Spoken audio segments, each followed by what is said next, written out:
What's up, everybody? Welcome to Podcast Now. I'm Alex, and in this video, I thought I'd throw my hat into the arena with the Phil Spencer interview. So I let this come and go yesterday. I want to talk about some of the key moments, a lot of the moments you guys have maybe already seen going online, share my thoughts of them. I'm sure this will get spicy or controversial. I'm sure console warriors will kind of plague the comment section, but hey, what's life without a little bit of controversy? So let's start with one thing that I want to throw out there kind of right away is I heavily respect Phil Spencer for even doing it in the first place. And not that it takes some next level individual. It's kind of this corporate world we live in, right? Where I don't know if he should deserve accolades for he's the boss and he's, accepting what happened. He's talking about it. I don't know if you deserve like a medal for that, but considering what we get from other companies, whether it's gaming or just, like in the world, there's really no accountability, just in general. So, again, you can go back and forth already and start to argue that. I've already seen people on Twitter compare it to Jim Ryan for good or bad, right? Picking a side. I respect Phil Spencer for doing it. We just don't see it that often, so I do think he deserves that. But at the same time, it's not like a next world thing. Oh, Phil Spencer talks. I mean, yeah, it is cool or different, or something that maybe gets applauded in this medium. But in reality, I think this should just happen kind of more often when something like this happens. You should have people take more accountability. So there's that, just to kind of throw it out there right away. So I want to start with Phil Spencer's the third place kind of thing that's going around. It's about a 2-minute video. I'm going to play at least some of that 2-minute video for you guys in case you haven't seen it. Hear what he says, and then we'll go over my opinion on it. We're not in the business of out-consoling Sony or out-consoling Nintendo.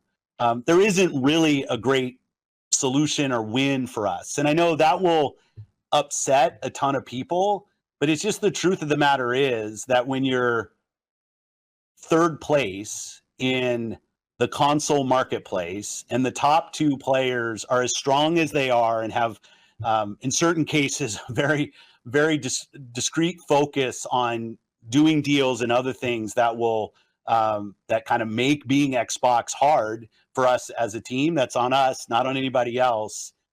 Our vision is that everybody who's on console has to feel like they have a great experience and they're a first-class citizen. They've invested a ton in our platform. But we are not in a position, and I see it out there. I see commentary that if you just build great games, everything would turn around. It's just not true that if we go off and build great games, all of a sudden you're going to see console share shift in some dramatic way. We lost the worst generation to lose in the Xbox One generation, where everybody built their digital library of games. So when you go and you're building on Xbox, we want our Xbox community to feel awesome. But this idea that if we just focused more on great games on our console, that somehow we're going to win the console race, I think doesn't really lay into the reality of most people. Like 90% of the people every year who walk into a retailer to buy a console are already a member of one of the three ecosystems, and their digital library is there. This is the first generation where the big games that they're playing were games that were available last gen. When you think about Fortnite and Roblox and Minecraft, like the continuity from generation to generation is so strong. I see a lot of pundits out there that kind of want to go back to the time where we all had cartridges and discs and every new generation was a clean slate and you could switch the whole console share. That's just not the world that we are in today. There is no world where Starfield's an 11 out of 10 and people start selling their PS5s. That's not going to happen. Okay, so this is maybe the most controversial thing in terms of people taking it and running with it in all sorts of different directions, right? This is really one of maybe one or two things he said that's the biggest hot topic. So I'm going to say I don't agree with him.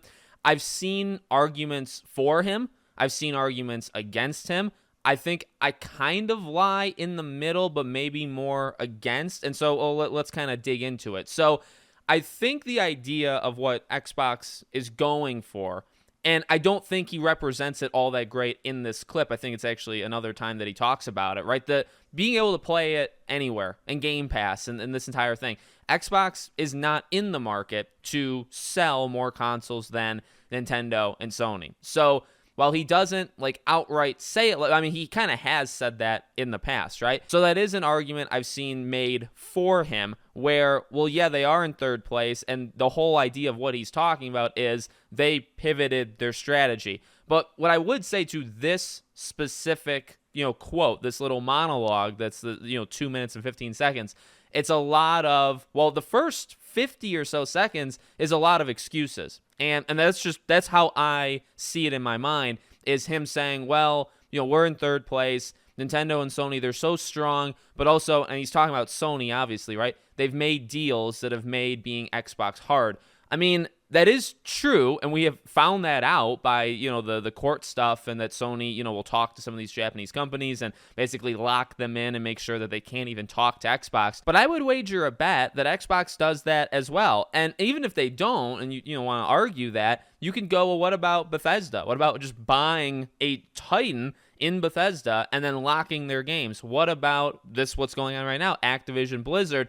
Eventually that these games, or at least some of them actually right off the bat, are going to be locked. Now, be very careful. Do not run with what I'm saying here in the wrong direction. Please listen. I'm not saying that's like evil or, Xbox deserves some. It's bad for Xbox to do it, but it's good for Sony to do it. Go back. Go watch my other stuff. That's not what I'm saying. All I'm saying is if you're going to be critical, well, you got to be consistent and you got to be fair, in my opinion. So I've talked about the purchases of these companies before, and my approach to it is I don't like it, period. So Sony buying Bungie, any of these companies, I prefer them to stay individuals and, not be sucked up into these giant, corporations, where in the next 5 years we'll probably have like 7-8 publishers, and that's it. Everybody else will be eaten up by them. I don't like that literally at all, but it's ultimately what's happening. So I guess I just have to accept it. But that's kind of the point, right? If Xbox wants to do that, fine. I've actually said buy Activision Blizzard. Let this stupid deal go through. Just do it. Let Sony buy who they want. Just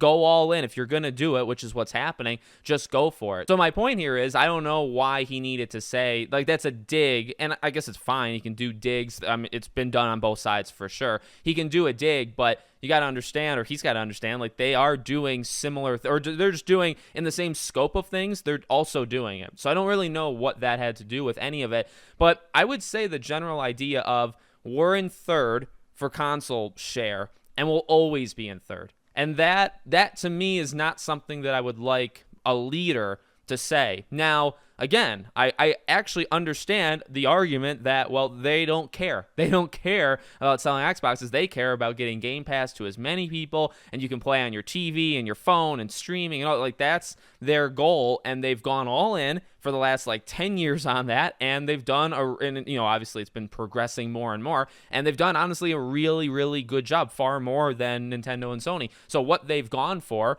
they've done, I think, extremely well. What they've not gone for, they haven't done well, right? So that is fine. But I also think the mentality, when he mentioned Starfield and he says, well, if it gets an 11 out of 10, nobody's going to sell their PS5s. Okay, so I do believe that. Like, that actually is true. And if you're taking him very literally there, I do think he's right. But I think and I'm reading it as he believes, okay, well, even if they have, say, 5-6 slam dunks in a row, it's not going to really change who's ahead of who in terms of system selling. I don't actually think that's true. I don't think that's true at all.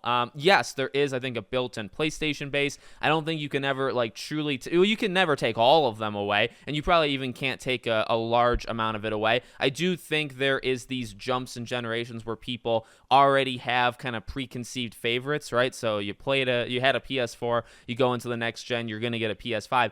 I think that's largely true, although when he says 90%, Sony, in the same court cases that, we've heard all this different stuff, there's official things in there that have said, 30% of PS5 owners didn't have a PS4. So Phil says 90% that they had one, went to the next and got the next, and only 10% maybe switched. Well, for Sony, they got 30% somewhere, right? So that the number actually isn't even correct that he throws out there. So that's just something to think about. I don't think, and I guess, again, I think he's generally right. I think he probably believes what he's saying. But I think the idea that if Starfield does incredibly good, that it doesn't really matter. That's kind of what he's saying. If Starfield does insane, critically at least, it's not going to change anything in the larger scope. I don't think that's true at all. I think if Starfield is a 10 out of 10, a serious game of the year kind of game, you get people to Game Pass and you really start to make them think about Xbox. Then you hit them with Hellblade. Then eventually you do Avowed. Then you do Everwild. Then you do Indiana Jones. Then just State of Decay 3. Go down the line. There's like 15, 20 games you could just hit over the next like 2-3 years. You could just do a game every 2, 3, 4 months, right? I mean, he's talked about quarters, that maybe at least one AAA, one big game every quarter. All right, 4 a year. You do 4 games that are game of the year quality games every year for like 2 or 3 years in a row. And is that ridiculous to think it could happen? I mean, not really. I think it's possible for sure. Now, I do agree with the idea. He's talked about it in another clip where he says, we're going to get 6 out of 10 scores. We're going to get 8 out of 10 scores. I wanted to mention that clip just to say, I understand what he's saying with that one. That again, people are really running with that on social media. I mean, if you're looking at it to criticize him, I think you'd be saying, well, why would you be okay publishing a game with a 6, a game that gets a 6 out of 10? I think the idea there that he's trying to say is like, we're going to go for it. We're going to make these games. Some of them are going to be really creative and outside the wheelhouse, and we can't be afraid of a game dropping here or there. And I think that it's almost like, I don't know, if you have a kid or you are a kid or whatever, and you take tests at school, right? Yes, you can like think of yourself or expect yourself like you want 80s or 90s, right, on every single test, but you have to be ready for one. You may get a 60, and how do you deal with that 60? Or you don't want that to be consistent, right? You don't want to get a 60 every time, but it's going to happen, and what do you do with it when it happens? So that's how honest. I mean, I have a 9-year-old daughter, so I kind of look at it at least in that way. I think that's what he means. So that's not that big of a deal to me. The big deal to me is, and again, it depends on how much you want to put stock into these statements. Do you care if Phil Spencer is saying these things? I do have a general problem with the person that, again, so while I like that the leader is taking responsibility, he took responsibility, for Redfall.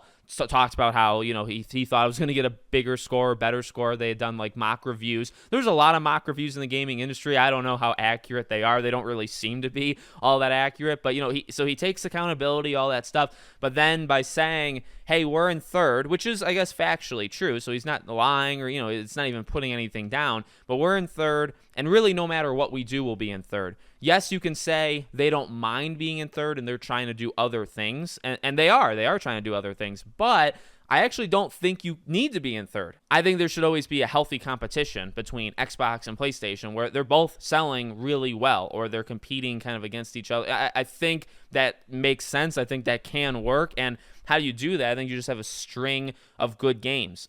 Even the last couple years and going forward, like with Sony, they haven't had too many games, right? But when they've hit, I mean, like Last of Us Part 2 was definitely divisive, but you have like a Ghost of Tsushima, you have Horizon, most recently, right? You had Ragnarok, and then now you're going to get Spider-Man 2. I mean, that's not actually that many games at all, say, over the last 12 months, if you go from God of War to then after Spider-Man. But God of War is so enormous, and so is Spider-Man, right? So you have kind of 2 in a row. If you hit back-to-back, even with Starfield and Hellblade, because, Hellblade's a little bit different for sure, and it may not attract a huge crowd, but those 2 games alone, or then you do Avowed. Those 3 in a row, I think you stand a huge chance of turning things around. I think you would see, maybe you're still in third, but your systems sell even better. Maybe the race is like close, or closer than it already is.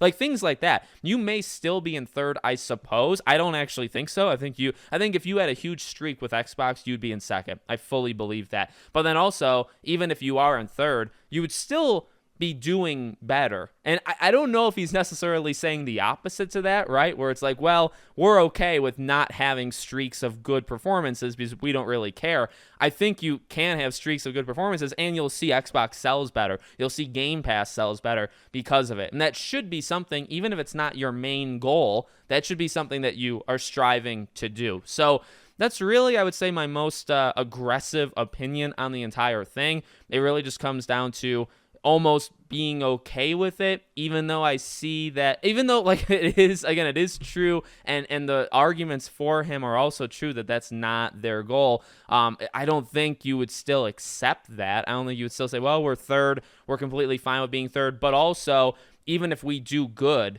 we'll never get better. I don't really think that's a good mentality. I don't know, like, how far does that go down the line? Like, what does he tell other people about that mentality where he's like, well, we want you to do a good job, but ultimately it doesn't really matter. Like, you know what I mean? Like, what? But I guess here's the thing. He does also talk about that when people buy an Xbox, they want to be like first class. Like, Xbox or Microsoft wants to treat them well. So in a way, he is actually saying what I just said. He's not saying he tolerates garbage. He is throwing it in there where it's like, well, hey, even if we have streaks, we wouldn't change anything. But also, we do expect good things from us. Like, that's what we expect to give to consumers. So to his credit, he does throw that in there. So let me know. Let me know what you guys think in the comments. Make sure you guys are subscribed, bell icon turned on, and I hope to see you all on the next one.